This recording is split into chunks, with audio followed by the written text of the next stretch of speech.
two, one, two, one, two.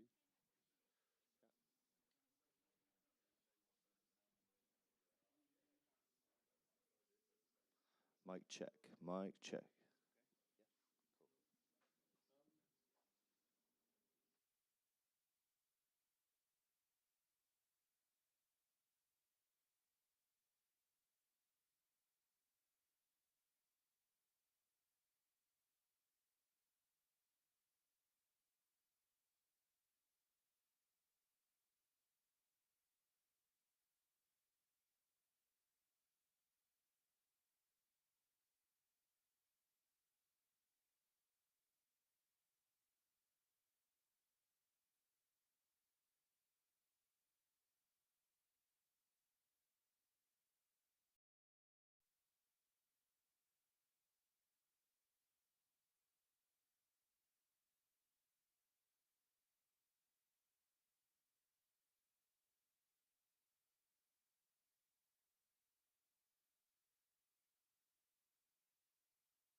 So the machine guns are pointed in that direction.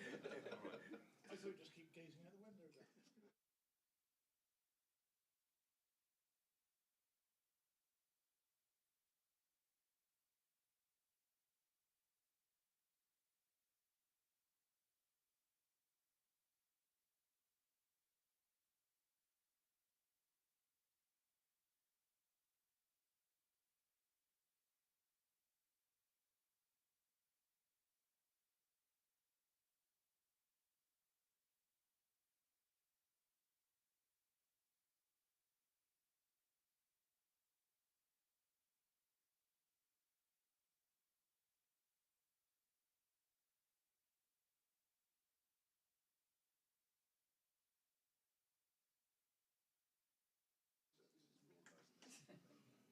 As part of this meeting? Yeah. People use the microphone till there's a small room because it's for the live feed. It should be on, so I think just put it close to your mouth and speak. Hello, can I just check people can hear, please? Is that okay? Because we're trying to be live streamed too, and I always get criticised for not turning my microphone on. So it's not on purpose. It's just something I don't particularly enjoy doing. Okay, I think we're nearly there. Okay, let's get started. Well, look, first of all, thank you everybody for attending this meeting today, particularly those who come at very short notice indeed, which is, in fact, all of us thinking about it. I'd particularly like to thank the councillors who are present today because people don't always appreciate that being a politician in local government is a tough job, and this is a good example of where you don't quite know what's going to happen and then suddenly you're asked to do something, so thank you for stepping up to the plate today. So, can I welcome everybody to this meeting of the West of England Combined Authority Committee, which is an emergency meeting for reasons I think people will understand. For those who don't know me, my name is Dan Norris and I am the Metro Mayor for the West of England. And I'd just like to quickly introduce my colleagues here today. So we've got, you've got a Toby Savage sign, Steve. No, I've got a handwritten one. Oh, let's have a look, let's have a look. Let me have a look. Oh, yes, it does have that, Steve. Okay, thank you. Oh, great. Okay, so first of all, can I introduce from Bath and North East Somerset Council here today, Councillor Tim Ball. Tim, thank you very much for attending, as I said. I'm very pleased also to welcome Don Alexander from Bristol City Council. Thank you very much, Don, as well. And, of course, Steve Reed, who's just made his homemade sign, which is great. Thank you very much, Steve. Really appreciate that. You're very welcome, too, of course, today from South Gloucestershire Council. And I've seen Richard because I came in. Oh, there he is. He's moved. Can I also welcome Richard Bonner, who is the from the Local Enterprise Partnership, who is a non-voting member of this committee. You're very welcome too, of course. Richard, can I also, before I move on, can I welcome Steve Bridger, who is the leader of North Somerset Council, who I've got to know very well over this issue over the past months. You're very welcome too, of course, Steve, and I'll be calling you shortly as well. Can I also, before we move on to the next main agenda item, rather, can I just mention that some members of the public are also joining us today. I can see Dave Redwell, who's an omnipresent person. So thank you very much, and you'll be here to present statements, and some others maybe too. And just to note, please, that all the statements that have been received have been circulated now and read by committee members, and are also available to view on the Combined Authorities website. So first of all, can I move to item 2 then? Apologies for absence. Now, the apologies we've received are from Kevin Guy, the leader of Bath and North East Somerset Council, from Marvin Rees, the Mayor of Bristol, of course, and from Toby Savage, the leader of South Gloucestershire Council. And I think Winston Dogood has also sent apologies because we've got a very able substitute here today as well. So I think that's all the apologies. Is there any others? Can I just check, please?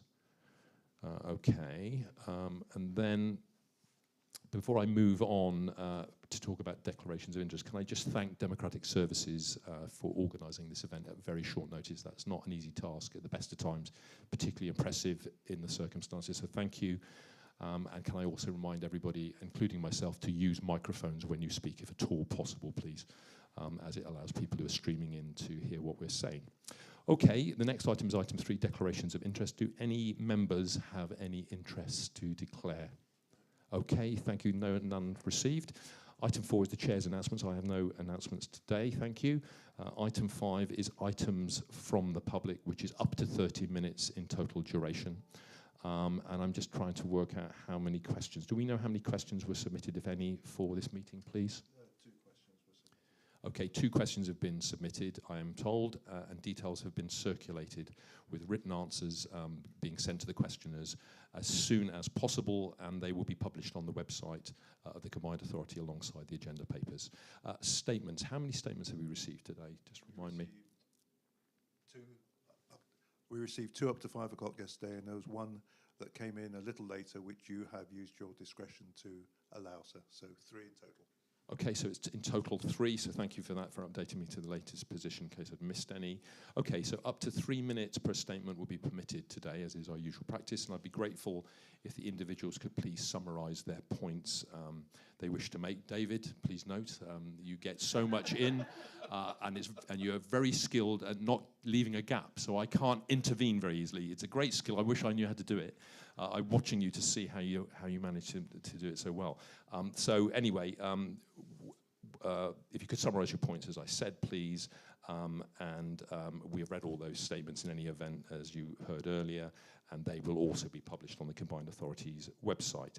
So as this is an emergency meeting, and there was limited time to make representations, I'll also be taking contributions from the floor, and I obviously will be inviting the leader of North Somerset Council, Steve Bridger, from North Somerset Council to actually speak first.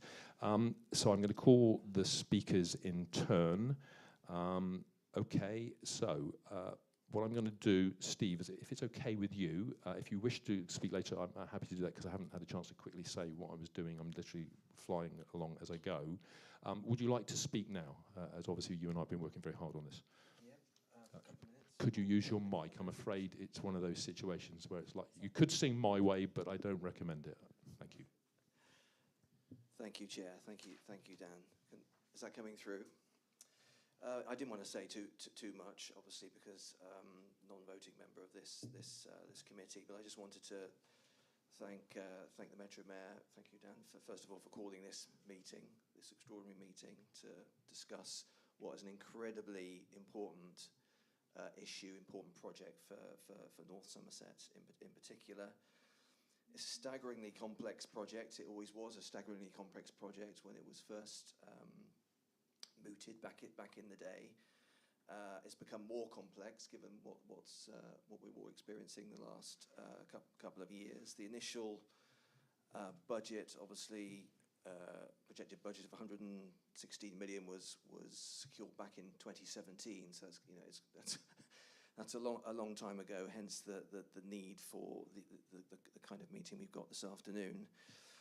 To be honest, we could have all thrown in the towel a long time ago, but haven't. Such is, I think, the commitment of a large number of people. So it's obviously a jointly promoted scheme from the Combined Authority and the North Somerset Council.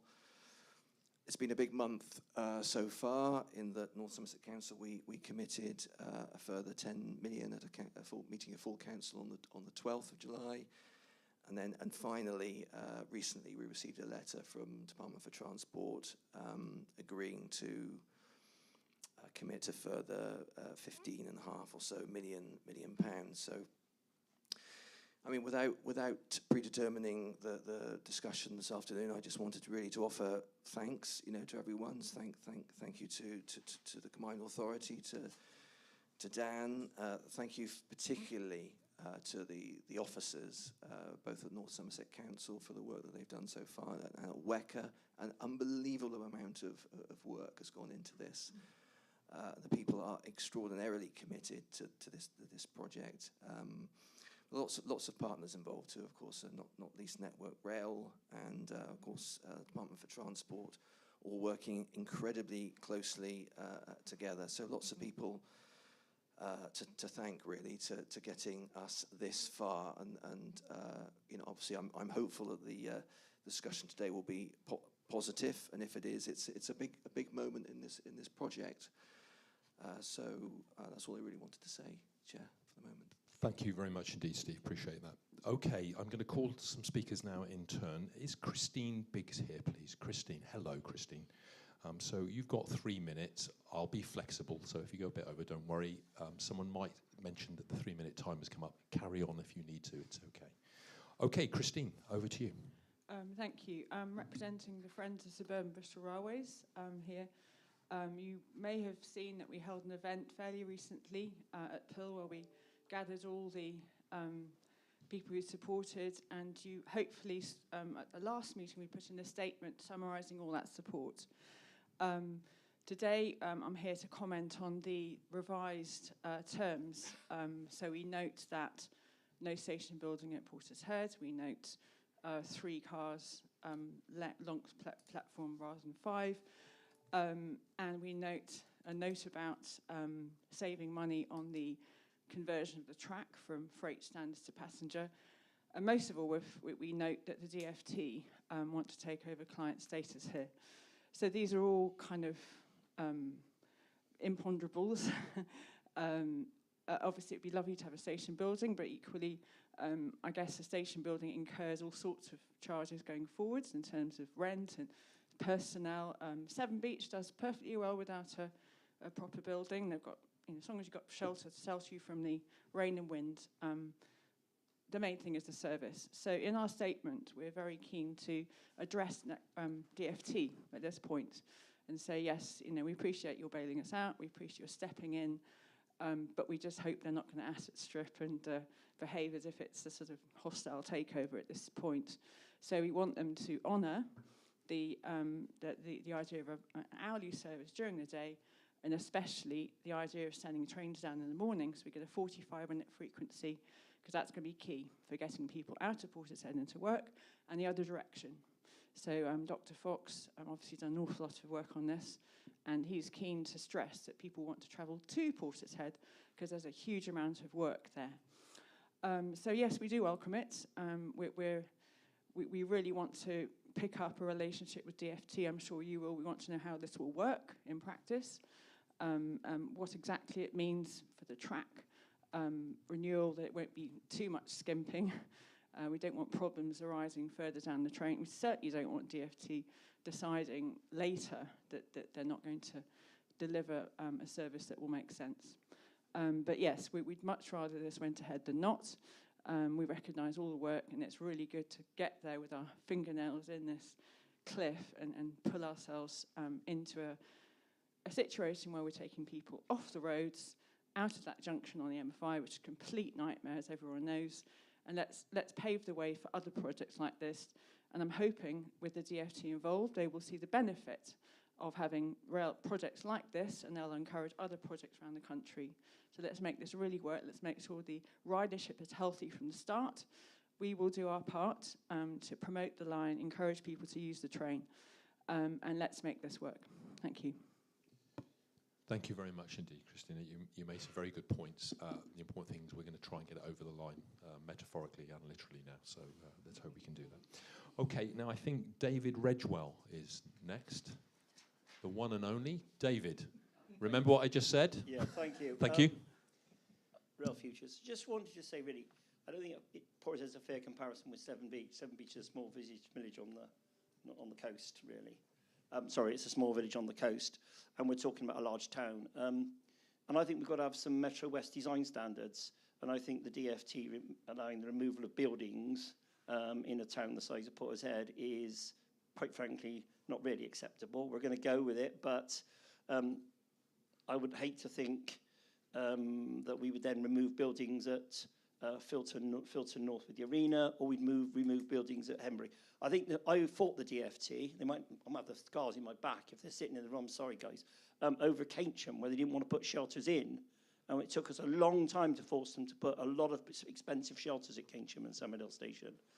So I'm not sure the shelter design at Portishead. I'd like to see that. I'm not a rail enthusiast. Let's make that absolutely clear today. I'm not. So what I'm looking for is a diversity impact assessment, which is a professional organisation within the railway system for disabled access. I want to see that's been done properly, and I then want to see the level of shelters and shelter provision for that station, so that we actually have a proper dry, because Portishead's a lovely seaside resort in the summer in Somerset, but it's not such a great place in the winter. when we've got commutes and people trying to come into Bristol by train and vice versa. So we've got our proper shelter there. There's proper standards in Network Rail. If DFT is taking over as client, they will know all that. So I think we've got to push them very, very hard on that. I'd also ask you to work with the private sector to look at whether or not we can bring in a private operator to look at a building.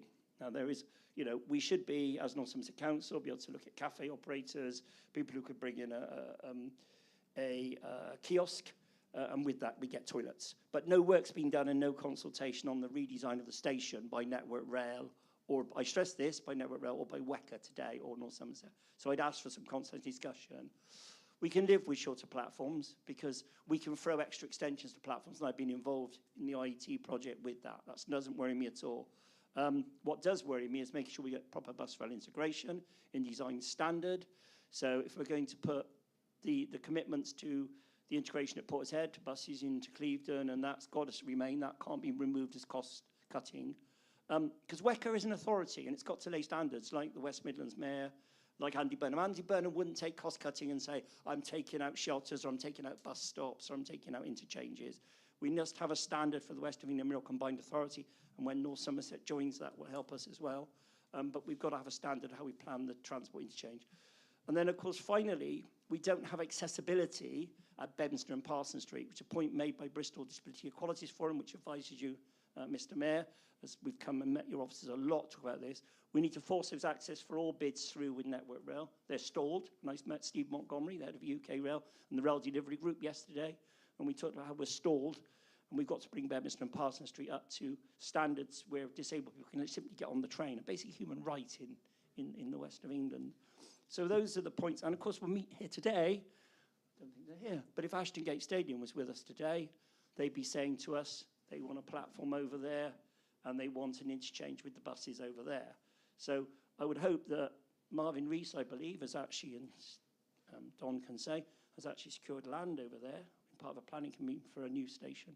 So as this progresses, Ashton Gate should be added. But I would ask that if we have, and we're paying 11 million, it's about 11 odd million pounds of public subsidy. That's a lot of subsidy. You and I, Mr. Mayor, talk a lot about bus subsidies and rail subsidies. It doesn't run for free. But he's got to remember in this room, this doesn't come for free, and it's not a train spotter's dream. Every train has to have a subsidy behind it and has to run and has to cover commercial costs. So we've got to be realistic, just like we are with buses, about how much we can afford, and METROWEST is got to be an affordable project. But we welcome, this is also, by the way, Severn Beach to Westbury's subsidy, and also, if you read it, my final unwinding, the final point is, it's also the other services in the group. So it's Portishead, Severn Beach to Bath, and Westbury are all part of that £11 million. And of course, there's phase 2 still to be funded. Thank you. Thank you very much indeed, David. And let's hope when that station, Ashton Gate, actually opens, City are playing better, so we don't have to call it Bristol City 0. Okay, thank you. David, I've worked out how it is you manage to get so much in, because you're on oxygen. You take that oxygen, you don't take many breaths, you just breathe up first, I think. Thank you very, very much for keeping to the 3 minutes. That's really, really helpful. And some very important points that we've noted. Now, is it David? I can't read the writing. Chillestone, I think, is it? Dave Chillestone from Portishead Railway. Thank you very much, Dave. David, you are now on for 3 minutes. Thank you. Thank you, Mr. Chairman. I don't propose to reiterate the well-known reasons why the Portishead line should be reopened. These reasons are set out in the first half of the Portishead Railway Group statement, which you have received. In short, reliance on a creaking road infrastructure must cease for a variety of reasons. However, there is one aspect which Portishead Railway Group wishes to bring to your attention. Other recent railway reopenings show that there is little reason to doubt that the eventual passenger numbers using a reopened line will exceed the prediction. With the imperative to move more and more of the travelling public onto mass transport facilities, a move which will surely become only more urgent, it is a false economy to remove the station building at Portishead and previously at Pill from the works, and to also reduce the platform lengths from 5-car to 3-car capabilities. Sorry, David. The former will inevitably reduce passenger numbers in inclement weather. The latter will force would-be passengers to return to road transport, overwhelmingly by car, if they cannot reliably board a train and get to their destinations because the train is already full. This latter point will be particularly relevant at Pill, where it is easy to envisage a 3-car train full of passengers arriving from Portishead and would-be passengers at Pill being unable to board. The matter of platform length is particularly puzzling. The Ebbw Vale line and the borderline experiences bear this out. In both cases, it took years to play catch-up when the passenger numbers were heading for nearly double the prediction. It would have been far easier and cheaper to expand services as the passenger numbers increase by simply extending train lengths rather than carry out the expensive and late solution of platform extensions. So, over the next few months, please work with the other involved partners to consider how 5-car platforms and station facilities can be included in the initial works. At the very least, the station facilities should provide on-platform sheltering similar to that provided at Bristol Parkway. It will be no good realising a couple of years after reopening that 5-car trains are imperative, and then waiting another 2 years or so for the platforms to be extended. Similarly, when passenger numbers drop like a stone on wet days, it will be no good realising that on-platform sheltering, such as that at Bristol Parkway, should have been provided. The reputational and mindset damage within the travelling public will have been done. In summary, rail passengers need to know that they can rely on the service being available, not run the risk of being unable to board or getting soaked through while waiting for a train. Please don't make it easy for would-be passengers to return to or maintain regular car use regardless of the impact. That concludes my address on behalf of PRG, and thank you for your attention. Thank you very much indeed, David. You made that very clear, and they're important points that I've certainly listened to, and I'm sure the leader of North Somerset Council is listening to that too. Okay, is there anybody else who has a statement that we have missed? I don't think that's the case according to what I've been told so far. Great, okay, in that case we can move on. The next item is item 6, comments from the chair of the Local Enterprise Board. Richard Bonner, please. Thank you, Chair. So, well, it's great to be here. This is a process that started over 10 years ago, and we've got a little way yet before trains run.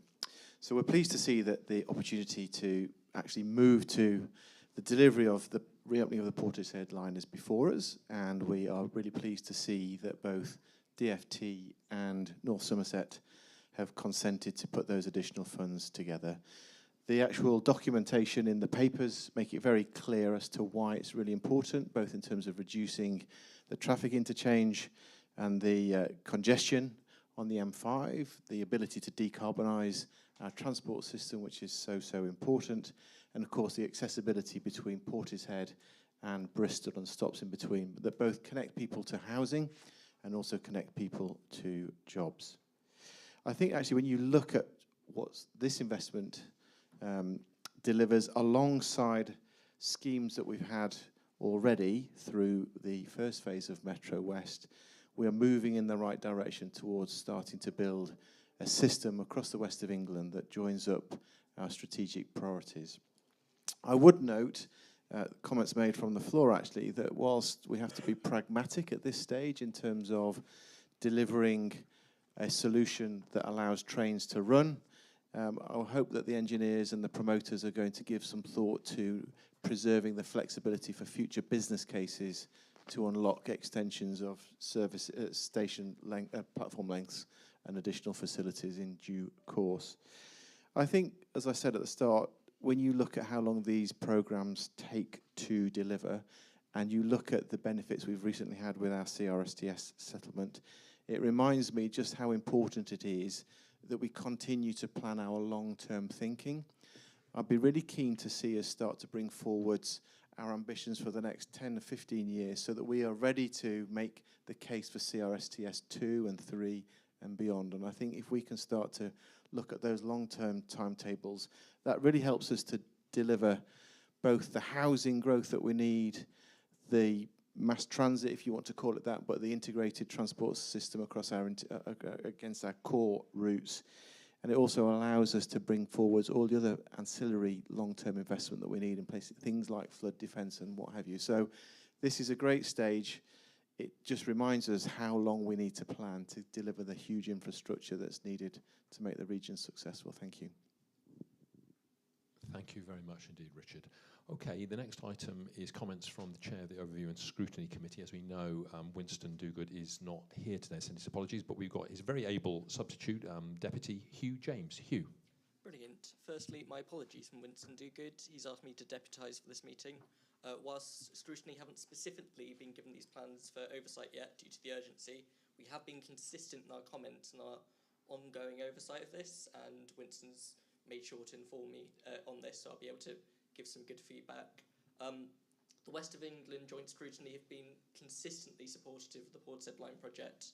We hope that you approve the allocation of a further £10 million, 10, not 100, £10 million of METROWEST 1 funding from the Investment and Transforming Cities funds.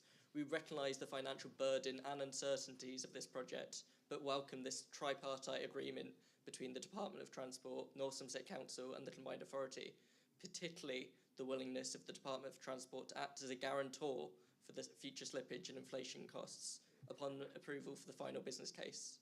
This fundamentally changes the risk profile of the project for North Somerset and the West of England. Remembered it? Given the future cost escalation risk that will then fall on DFT. The Joint Scrutiny Panel, like North Somerset Council Place Scrutiny Panel, and for that matter, speakers like Dave Redwell and Christina Biggs in Public Forum, would like to know how reversible the lack of station building and the reduction of station platform from 5 to 3 cars is. I'd like to emphasise the points made by David Chilstone, a long campaigner for the Portishead Railway line, and thank you for your work, David. We really appreciate it in Portishead.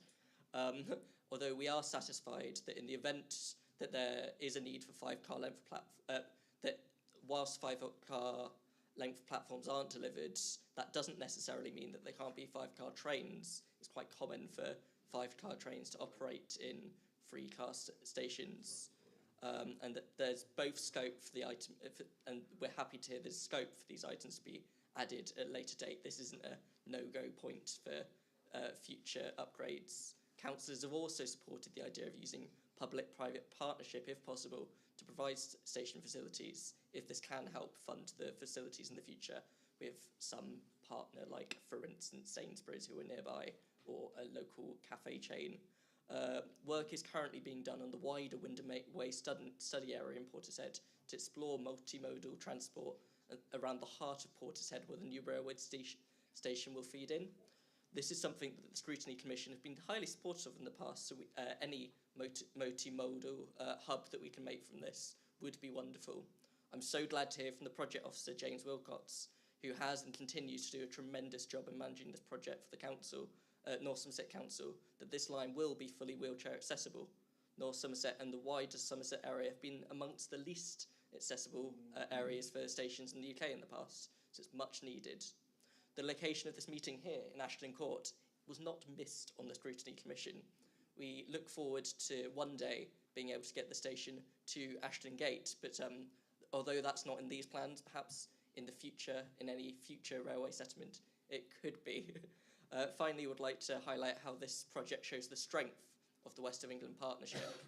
Whilst this has been administratively burdensome due to the considerable amount of regulation regarding building new railways, we know that North Somerset could not manage this project on its own. We tried. Many national governments, for example, the Welsh and Scottish government, have struggled with this level of project management, never mind local government.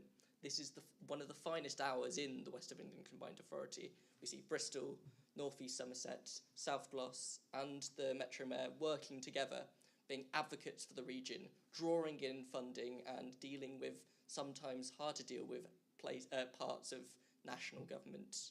This project has required patience, diplomacy, a great deal of advocacy from local authorities and combined authorities and our MPs in Parliament. Doubtless there'll be new hurdles, but hopefully this is one of the last hurdles between now and development consent. Simply getting spades in the ground at this point would be transformational and give hope that Portishead can get back on track. Portishead is sometimes not such a great place in winter, but David Bridgewell, we do have the most beautiful Christmas lights in the country. We have Nigel from Home Base. We have the Victorian Fair.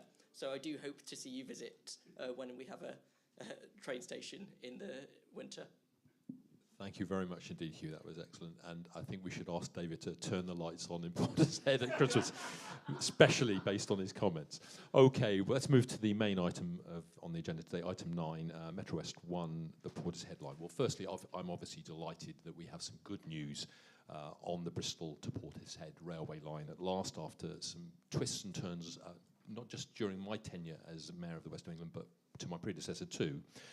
We have secured 15.5 million of government cash after considerable efforts from both the West of England Combined Authority, of course, and North Somerset Council too. And that means that if we vote through the £10 million from the Combined Authority today, we have all the remaining funding we need to finish off the design, the final design stages, and then actually do the building and construction work to reopen this important railway line. And it's been a long time in coming, a very long time. The line closed when I was just 4 years old, and I have no doubt there will be some challenges still to come, as Hugh also alluded to. You know, this has never been straightforward. We will be expecting some twists and turns, I'm sure. But I think we have got I think we're happy to say that we've got to a point where the funding, the last piece in the jigsaw, has hopefully now been sorted.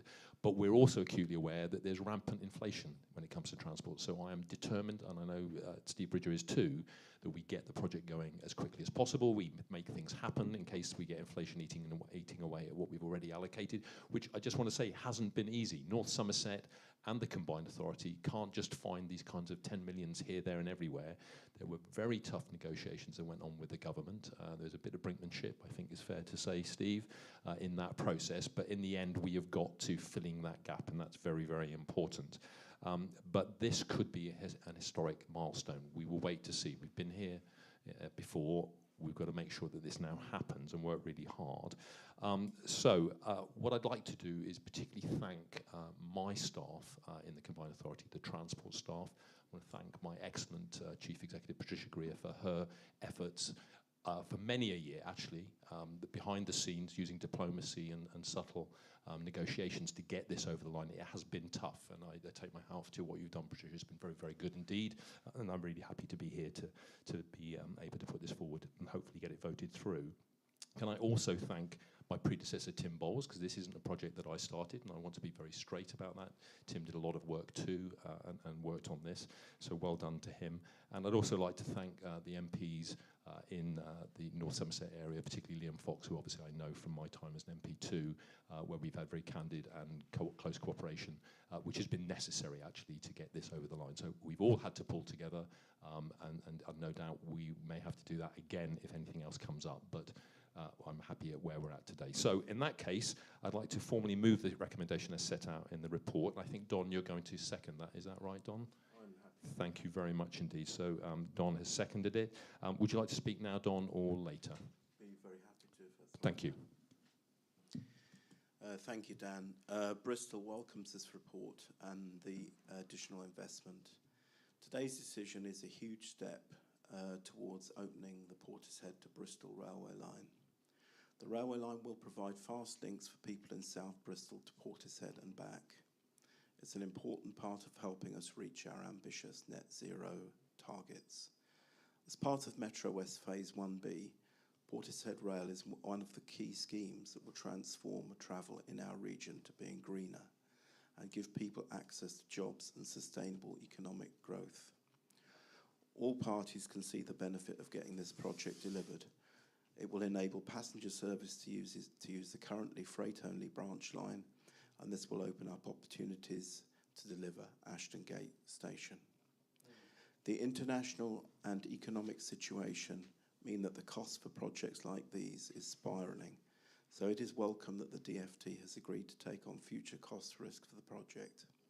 With rampant inflation, we cannot afford to dither. I would like to thank the officers in Bristol, North Somerset and the Combined Authority for all their hard work on this scheme. We have been talking about reopening the railway line for far too long, many, many years. Now we need to get on and deliver it.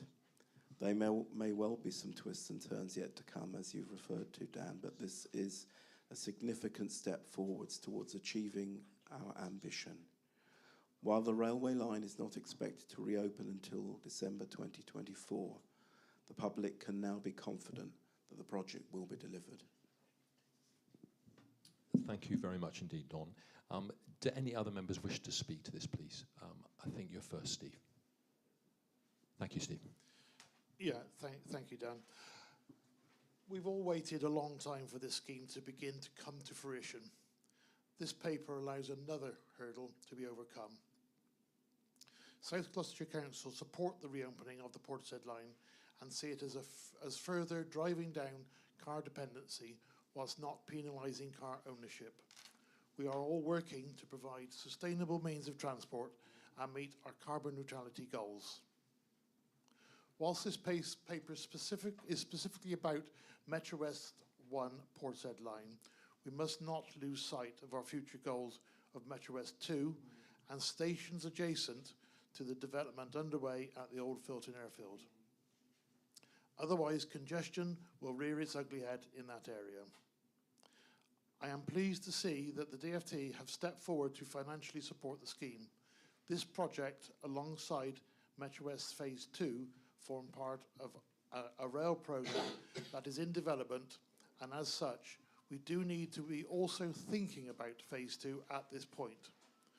Can we ensure that a paper comes to committee in September on the programme, the risks, and funding arrangements for the programme as a whole? The issues that have arisen on Phase 1 have the potential to be replicated in Phase 2, and we need to learn lessons from these on the delivery of Phase 2, which is absolutely critical to the residents of South Gloucestershire. I note and welcome the extent of value engineering, etc., that has taken place to reduce the overall funding gap, but would stress that some of the items removed will undoubtedly, as the gentleman over there said, be needed at some time in the future.